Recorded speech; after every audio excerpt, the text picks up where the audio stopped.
Hello বন্ধুরা, আজকে আমি আরও একটি নতুন ভিডিও সঙ্গে হাজির হয়েছি। এই ভিডিওতে আমি আপনাদের সঙ্গে আলোচনা করব সোশ্যাল মিডিয়া জাল সম্পর্কে।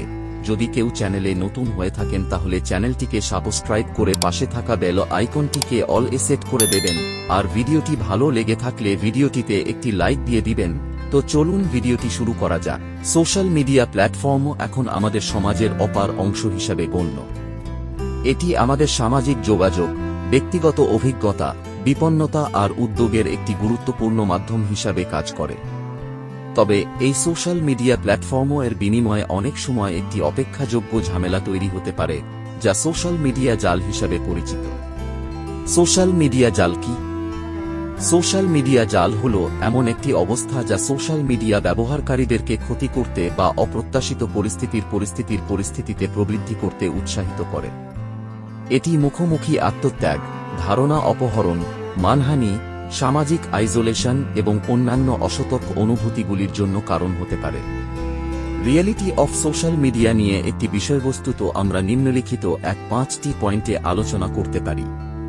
1. সোশ্যাল মিডিয়া আধুনিক সমাজের একটি অপরিহার্য অংশ হয়ে উঠেছে। 2. এটি মানুষের মধ্যে যুক্তিতে বা আদলে ধরার একটি উপায়। 3. সোশ্যাল মিডিয়া মাধ্যমে মানুষের মতামত প্রকাশ এবং বিতরণ হয়।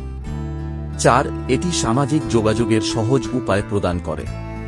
5. সোশ্যাল মিডিয়া কেবল সম্প্রতি প্রয়োজনীয়তা পাইছে যেন নিজেকে সমাজের সাথে যোগাযোগ করার উপায় হিসেবে। 6. এটি আরোহণ এবং পতনের অভিজ্ঞতা সৃষ্টি করতে পারে। 7. সোশ্যাল মিডিয়া অনেক সময় অসত্য এবং ভুয়া তথ্য প্রসারিত করতে পারে। 8. এটি সার্থক সময় বাজারে অসংখ্য মানুষের মধ্যে সময় অপচয় করতে পারে। 9. সোশ্যাল মিডিয়া দ্বারা মানুষের মনোযোগ আকর্ষণ করা এবং আলোচনাযোগ্য কার্যকরী বিষয়গুলি প্রসারিত করা হয়। 10. সোশ্যাল মিডিয়া প্রেসারের একটি উপায় হিসেবে কাজ করতে পারে। 1. এটি সাধারণ মানুষের নিজস্ব ব্যক্তিগত তথ্য এবং তাদের ব্যক্তিগত জীবন উপলব্ধি করার সুযোগ প্রদান করে।